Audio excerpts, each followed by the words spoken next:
começar falando de seleção hoje, Domi? Bom dia. Bom dia, Maria. Vamos começar falando hoje, amanhã, depois. Agora o assunto é só seleção brasileira. Então vamos lá, porque a seleção brasileira segue na Itália realizando a preparação para o Mundial. Nessa terça-feira, os atletas fizeram o segundo treino.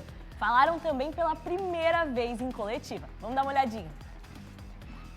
Os atletas da seleção brasileira seguem em Turim, na Itália, no CT da Juventus.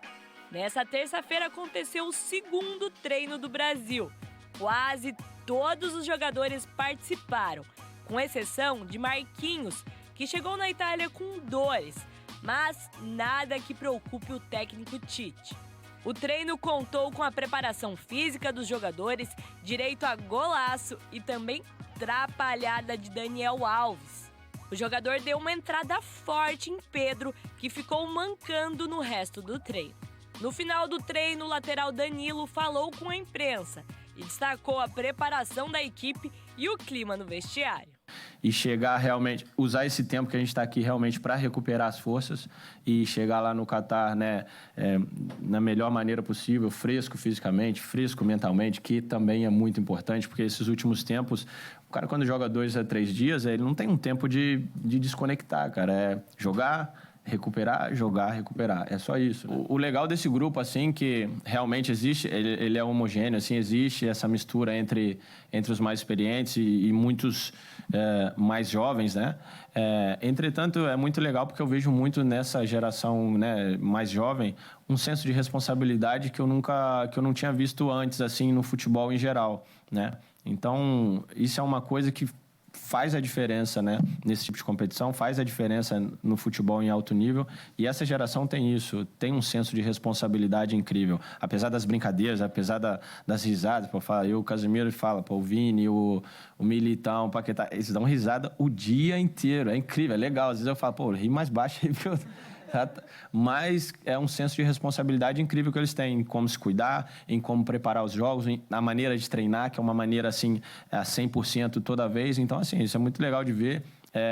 E influencia nós também, que talvez somos um pouco mais experientes, a estarmos nessa vibe, né? Estarmos nesse clima também deles, com muita responsabilidade. E como eu disse, existe uma conexão grande e eu acho que isso é um ponto positivo para a seleção brasileira.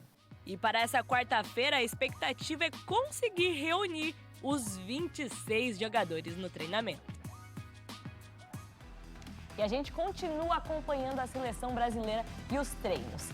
E a vida da atual campeã não tá fácil. Após o treino dessa terça-feira, a França anunciou mais uma baixa na equipe. O atacante Nkunku sofreu uma entorse no joelho esquerdo e está fora do Mundial.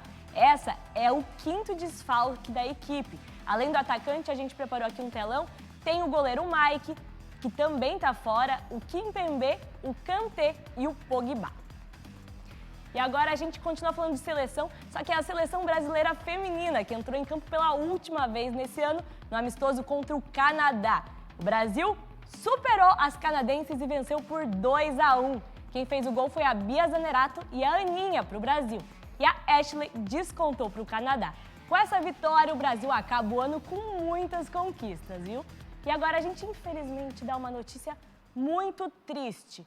Morreu hoje a Isabel Salgado, um ícone do vôlei brasileiro. Ela estava internada no Hospital Sírio-Libanês, em São Paulo, e acabou falecendo com apenas 62 anos. Carioca da Gema, Isabel começou sua carreira nas categorias de base do Flamengo e com apenas 16 anos já era titular do clube rubro-negro e não tardou para chegar à seleção brasileira, onde participou das Olimpíadas de Moscou em 1980 e Los Angeles de 1984. Aquela equipe foi a primeira da história do país a disputar grandes competições. Foi medalhista de bronze nos Jogos Pan-Americanos de 79 e também a primeira jogadora brasileira do vôlei a atuar numa liga estrangeira, na Itália. Ela também abriu caminho para o vôlei de praia no Brasil, sendo pioneira no circuito mundial quando a modalidade chegou nas Olimpíadas. Isabel deixa um grande legado como jogadora, mas também como mulher e mãe. Uma perda imensa para o esporte brasileiro. E tem novidade no Leão da Ilha, viu? O Avaí anunciou um novo treinador para a temporada de 2023. Alex foi o nome anunciado. O treinador era um velho desejo do presidente Júlio, que tentou trazer ele já no início de 2022, mas ele optou por seguir comandando a equipe do São Paulo. Agora sim ele vem para cá e sua apresentação está marcada para o dia 22 de novembro. E o confronto entre a seleção do Mister e o resto do mundo vai começar. Você está preparado? Nosso técnico, Zeca Pagodinho, convocou todo brasileiro e brasileira para entrar em campo junto com o Mr. Jack. Na Copa e em milhares de outros eventos esportivos, todos os dias em MrJack.bet, seu palpite vale muito. E se ele for certeiro, o saque é instantâneo. Entra literalmente em segundos. Além disso, tem as melhores cotações no mercado, atendimento em português 24 horas por dia e depósito a partir de R$1. Isso você só encontra em Mr. Jack. Chegou a sua hora de vestir a camisa amarelinha e entrar em campo junto com o Zeca Pagodinho, a seleção do Mister e o Brasil inteiro. Tá com o Brasil, tá com a seleção do Mister. Desafie-se em MrJack.bet.